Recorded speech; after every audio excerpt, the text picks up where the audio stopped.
মা ছেলের এই সাথে কিভাবে লুডু খেলা খেলছি আজকে তোমাদের জানাবো, চলুন শুরু করি। জয়পুর গ্রামের প্রান্তে ছোট্ট এক পরিবার। মা সীমা আর তার একমাত্র ছেলে রায়হান। সীমার স্বামী মারা গেছেন বহু বছর আগে, তখন রায়হানের বয়স মাত্র ৫। কঠিন জীবন সংগ্রাম করে সীমা তার ছেলেকে মানুষ করেছে। গ্রামের সবাই সীমাকে শ্রদ্ধার চোখে দেখে, কেননা সে অন্যের মুখাপেক্ষী না হয়ে নিজেই তার সংসার গুছিয়ে রেখেছে। রায়হান মায়ের ছায়ে বড় হয়েছে, মাকে সে নিজের জীবনের কেন্দ্রবিন্দু হিসেবে দেখেছে। মা আর ছেলের মধ্যে গভীর এক বোঝাপড়া, এক ধরনের মানসিক নির্ভরতা তৈরি হয়েছে। রায়হান কোনো কিছু করার আগে প্রথমে মায়ের মতামত নেয়, আর মা তার জীবনের প্রতিটি সিদ্ধান্তে ছেলের কথা ভাবে। সময় এগিয়ে যায়, রায়হান এখন যুবক। পরিবারের বিয়ের আলোচনা উঠতে শুরু হয়। কিন্তু রায়হানের মধ্যে অদ্ভুত এক টান তৈরি হয়। মায়ের জন্য সে যে ভালোবাসা অনুভব করে, তা কেবল মা ও ছেলের সম্পর্কের বাইরে গিয়ে আরও কিছু যেন ইঙ্গিত দেয়। সে এই অনুভূতি নিয়ে নিজেই দ্বিধায় পড়ে যায়। একদিকে সমাজের নিয়ম, অন্যদিকে তার মনের গভীরে লুকানো ইচ্ছা, দুটি দিক তাকে ঘিরে ধরে। সীমাও সময়ের সাথে সাথে কিছু পরিবর্তন লক্ষ্য করতে শুরু করে। ছেলের চোখের ভাষা, তার আচরণ, সবই যেন আগের চেয়ে অন্যরকম। সীমা জানে যে রায়হানের বয়স হয়েছে এবং এই বয়সে তার নিজের অনুভূতির মধ্যে এমন দ্বন্দ্ব আসাটা স্বাভাবিক। কিন্তু তিনি যে অনুভূতি নিজের মনের ভেতরেও অনুভব করছেন, তা কি সমাজ মেনে নেবে? রায়হানের মনের টানাপোড়েন আরও বেড়ে যায়। একদিন রাতে সে মায়ের সাথে খোলাখুলি কথা বলার সিদ্ধান্ত নেয়। সেদিন চাঁদনি রাত। সীমা বারান্দায় বসে আকাশের দিকে তাকিয়ে আছেন। রায়হান এসে তার পাশে বসে। মা কিছুক্ষণ চুপ করে থেকে বলে, তোর বিয়ের কথা সবাই বলছে, কিন্তু তুই কিছু বলছিস না। তোর মনে কি কোনো ইচ্ছা নেই? রায়হান মাথা নিচু করে বলে, মা, আমি জানি না কিভাবে বলবো, কিন্তু আমি তোমার থেকে দূরে যেতে চাই না। তোমাকে ছাড়া জীবন কল্পনাই করতে পারি না গি। সীমা রায়হানের কথা শুনে বিস্মিত হন। সীমা রায়হানের সেই কথা শুনে পুরোপুরি স্তব্ধ হয়ে গিয়েছিলেন। ছেলের মুখে এমন কথা শোনার পর যেন তার মাথা কাজ করছিল না। তিনি ছেলেকে কিভাবে এমন উত্তর দেবেন তা ভেবে পাচ্ছিলেন না। চোখে পানি এসে গেল, তিনি তাড়াতাড়ি মুখ ঘুরিয়ে নিলেন, যাতে রায়হান তার চোখের জল দেখতে না পায়। কিন্তু রায়হান এতদিন ধরে মায়ের প্রতিটি আচরণ খেয়াল করেছে। সে জানে মা কিছু একটা অনুভব করছে, যদিও তা প্রকাশ করছে না। রায়হান ধীরে ধীরে মায়ের পাশে এসে দাঁড়াল। সে মায়ের হাত ধরল, আর সেই মুহূর্তে সীমার ভেতরে তীব্র এক ঝড় শুরু হল। রায়হান, সীমা অনেক কষ্টে বললেন, এটা কি বলছিস তুই? আমি তোর মা। আমাদের মধ্যে এমন কিছু ভাবা উচিত না। সমাজ এভাবে কিছুই মেনে নেবে না আগে। রায়হান ধীরে মায়ের হাতটা আরও শক্ত করে ধরল। মা, আমি জানি সমাজ আমাদের কি বলবে, কিন্তু আমি শেষবের কোনো মূল্য দিচ্ছি না। তুমি শুধু আমার মা নও, তুমি আমার সব কিছু। তোমাকে ছাড়া আমি আর কিছুই ভাবতে পারি না।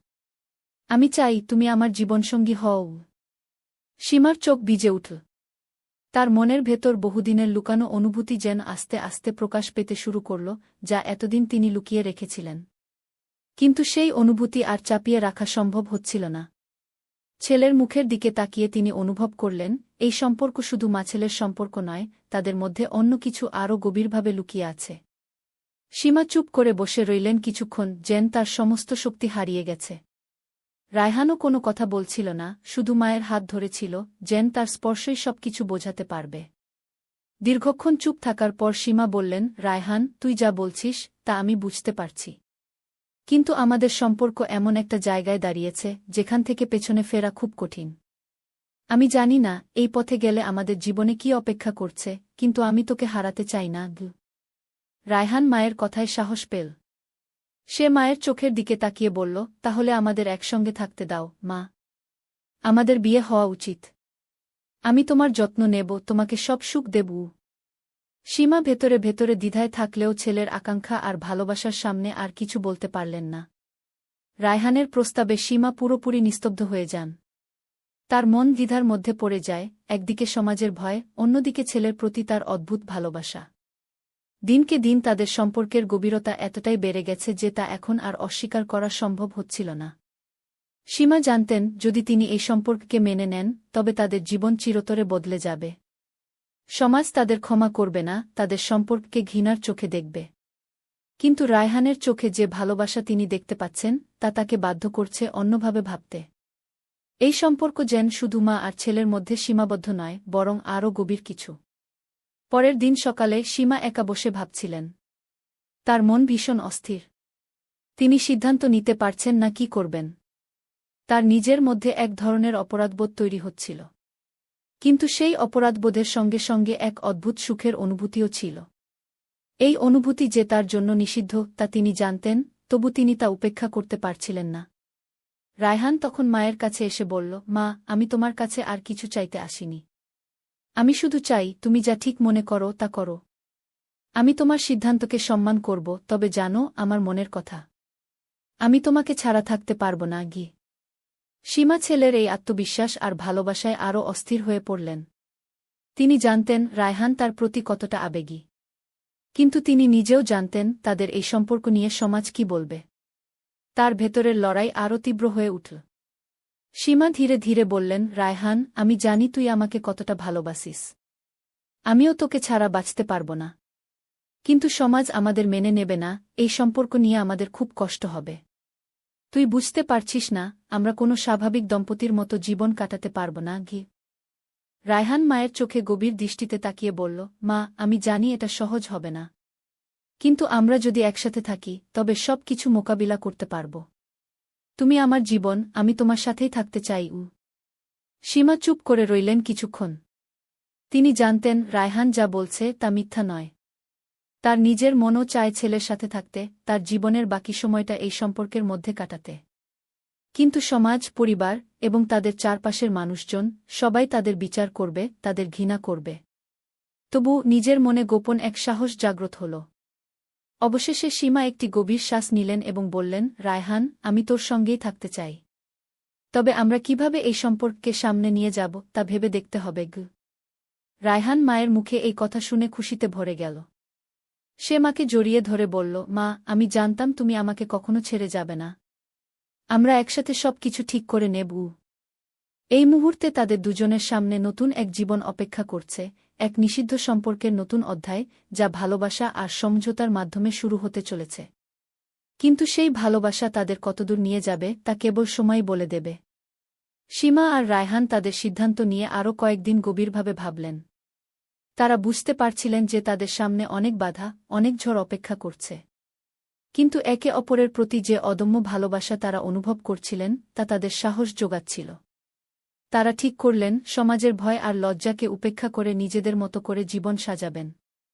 এক সন্ধ্যায় রায়হান মাকে বলল, মা, আমাদের এখন বিয়ে করার সময় এসেছে। আমি চাই তুমি আমার স্ত্রী হও, কোনো লুকোচুরি ছাড়া। সীমা এক মুহূর্তের জন্য চুপ হয়ে গেলেন। রায়হানের কথায় এত দ্বিধা, এত ভালোবাসা।